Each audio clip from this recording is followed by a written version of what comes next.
Welcome to the Board Game Network. I am going to show you how to play this game called Porta Nigra, put out by Stronghold. It's in their Great Designer series. This is the first of the Great Designer series.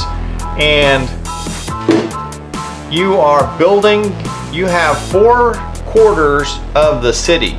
You have the Porta Nigra, you have the amphitheater, you have the basilica, and you have the city wall.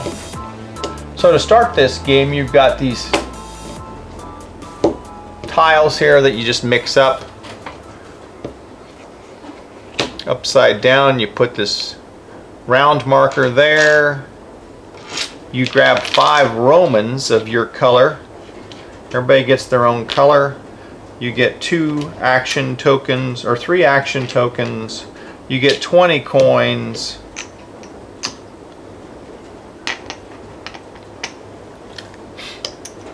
And the very first phase of the game is to do a refill. The very first phase of every round is to do a refill. So you look to see if there's less than 7 bricks out here, which I just threw some out. If there's less than 7, you flip these tiles and it shows you +1s on different color gates there. So you got yellow, black, blue, and red, and then white in the middle. So fill those up until you have at least 14 bricks out there. Then if you have less than 6 cards here, and this deck was just shuffled at the beginning, you're going to put 6 cards out. This deck here was just shuffled at the beginning. If you have less than 14 cards, you're going to put 14 cards out here.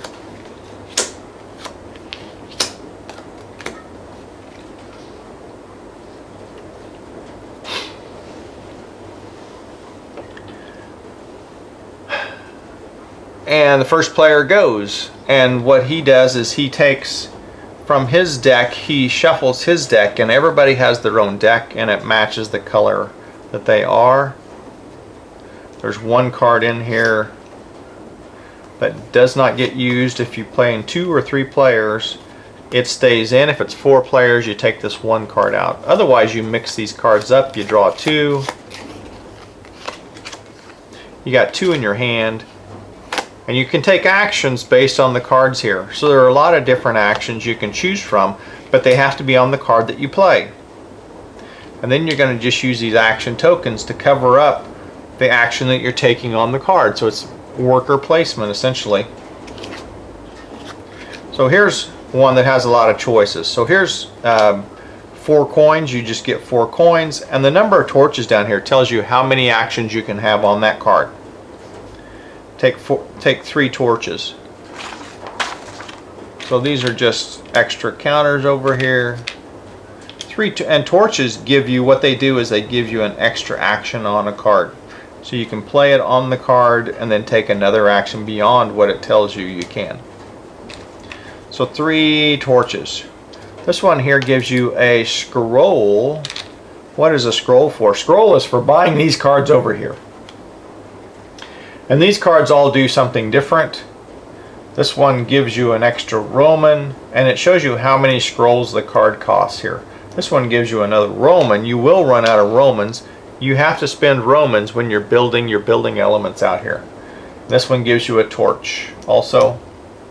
This one lets you put an extra gate out of the stash onto a building that you already have in play.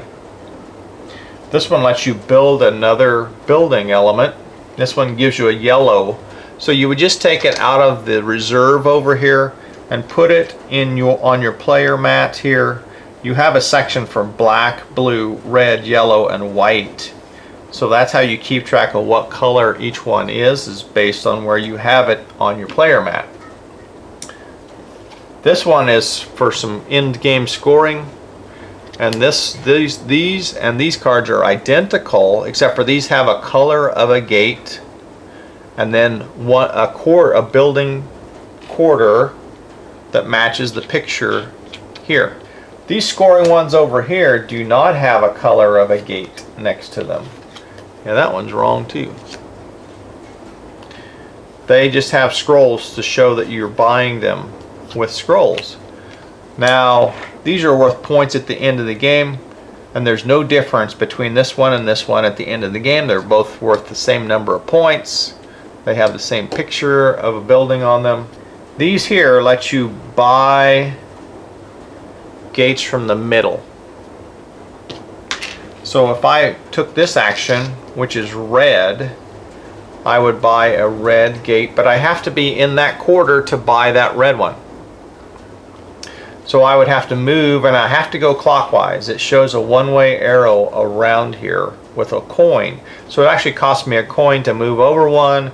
Red costs me 3 coins here, so it would cost me 4 coins total to buy that one.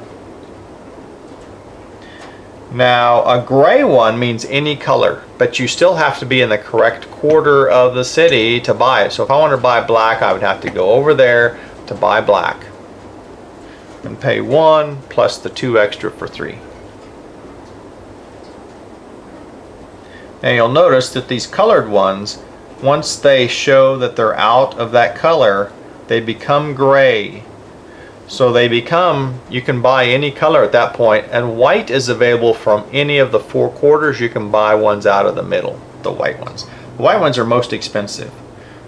You'll also notice there's a trading thing here on your player mat. If you have torches, you can trade torches in for a coin, 1 for 1. If you have 2 scrolls, you can build a building element by, and spending these scrolls is just, that's not an action. It's just a trade, kind of a trade-in for doing this. 2 scrolls is equal to a Roman, so you can buy a Roman. A white gate that you have here, you can substitute in when you're building elements out here. You're going to have to put a certain number of them out. So if you wanted to put 3 yellow ones out, but you only have 2, you could put the white one in with the yellow ones because it can count as any color. So I think I've covered all of the different actions here that you can get on your card. So once you have played a card, you're just going to discard that card after you've taken all the actions on it. Discard that card, pick your action tokens back up, and then draw a new card. So you're always going to have 2 cards in your hand until the end of the round. The end of the round happens when everybody is out of all of their cards in their deck, in their hand. It becomes the next player once you've played your card down and you're done. Next player's turn. Now let me show you how to build. So once you have some, let's just say I've got these over here. I've purchased a bunch of gates and I want to take this action to build. I'm over here, so I would have to build in that quarter unless I move to a different quarter. This shows you a color and a quantity of gates that you had to put there. So this is 2 yellow, and I only have 1 yellow, so I could not build there. This has 2 red, so I could build 2 red, and you could put it on either one you want. That's 2 red. You immediately put a Roman on top to show that those are the ones you built. That's worth 7 victory points at the end of the game. No, that's worth 7 victory points, and so you would move up 7 victory points from 0. You've got an action token on 0. Go up to 7. You also, if you have a multiple of 3 gates out here, at least 3 or more, then you have a reward. Now I only put 2 down, but if I come back around on my next turn and build again and put me a new Roman, that now has 4 gates out there, which is more than 3, so I would get this reward. And so that accumulates. You just keep track. Every time you build, you want to count your gates up to see if you've gone over a multiple of 3 to get your reward. This gives you a Roman and a torch. Here's a Roman and 5 coins. Here's 2 Romans and a scroll. Here is a white gate, and that white gate would come out of the supply and go on your board. There is one more thing you need to watch for when you're building. You watch for these cards over here. because here is the basilica and this one's blue. So if I built a blue gate at the basilica, I would get this card. So you need to make sure you're watching these cards, and it's the beginning of the action phase. Remember, at the beginning, the refill phase, when you replace those. Otherwise they just stay empty until the very end of the round.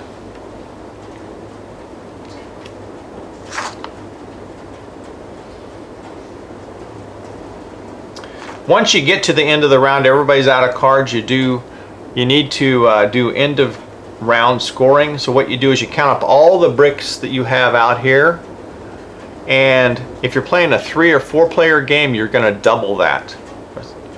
If you're playing a 2 player, then you do not double. And then each player gets to take victory points, a combination of victory points and coins equal to the number of bricks that they have built out. Bricks or gates, same thing. Then whoever has the fewest victory points, he gets to decide who the first player is going to be in the next round, and they can choose themselves if they want to.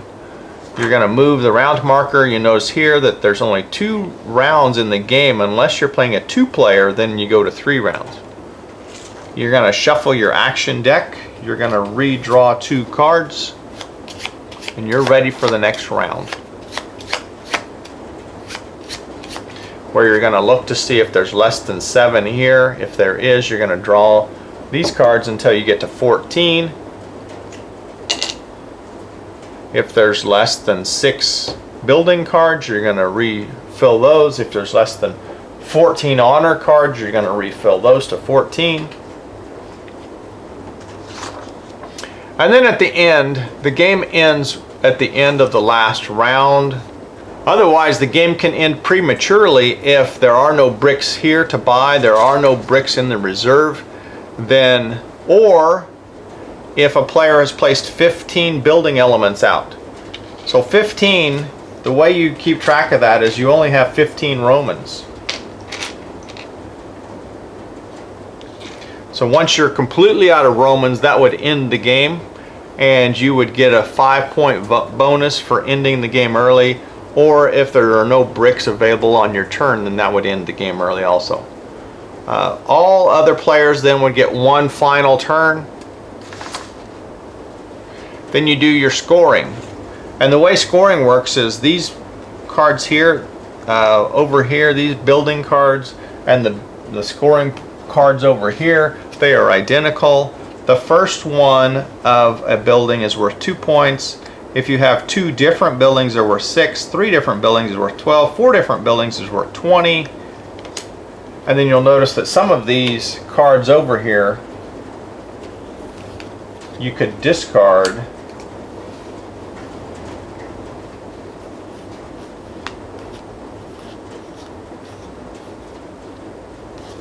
The 30-point ones over here, they have you discard 1 of each building, and it does not matter whether the building came from over here or if it came from over here. It does not matter. So essentially it was worth 20 points because you had 4 different ones, and you're going to discard those 4 plus the 2 scrolls to get a card that's worth 30 at the end of the game.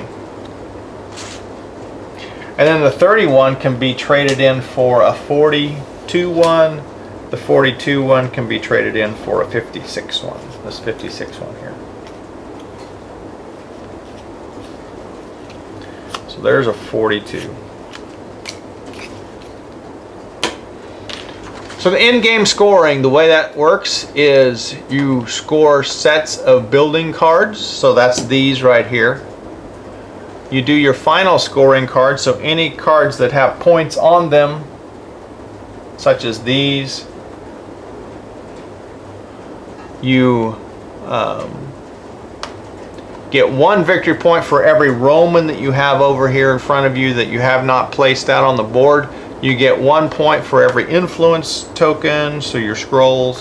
1 point for every torch. 1 point for every brick that you still have over here that you have not used. You get 1 point for every 3 coins over here that you have. And then you get majority scoring. The way majority scoring works is You're going to count the number of bricks you have in that quarter. Whoever has the most here at the city wall gets 20 points bonus. Second most gets 10. At the basilica on row, this is separate. The row A, you're going to add up. Whoever has the most gets this bonus. Whoever has second most gets that bonus.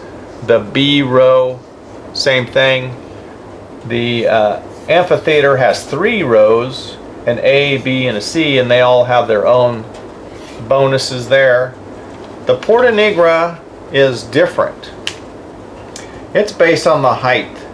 So if whoever has the most 8s out there would have get 37 points. Whoever has second most would get 18. And if there's a tie, so let's say there's 2 people that have 8s out there, you're going to get the most valuable 8 will be the tiebreaker.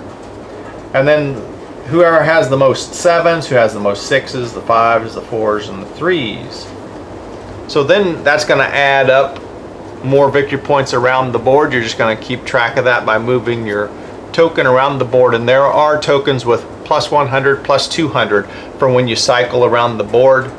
Keep track of that to keep track of if you pass the 100 mark. And so the game simply ends with who has the most points is going to be the winner. So that is how you play Porta Nigra, put out by Stronghold Games. And I can't say enough positive things about this, the Great Designer series. I've played several of these now, and every single one of them has been very fun to play. Very interesting, very different. Along with this one, Wolfgang Kramer and Michael Kessling designed this one. Make sure you tune into all of our videos at the Board Game Network and like the videos. Let us know if you've played this game, what you think of it. Make sure you always leave comments down below. We always like seeing your comments. That way we can have an idea on what you're interested in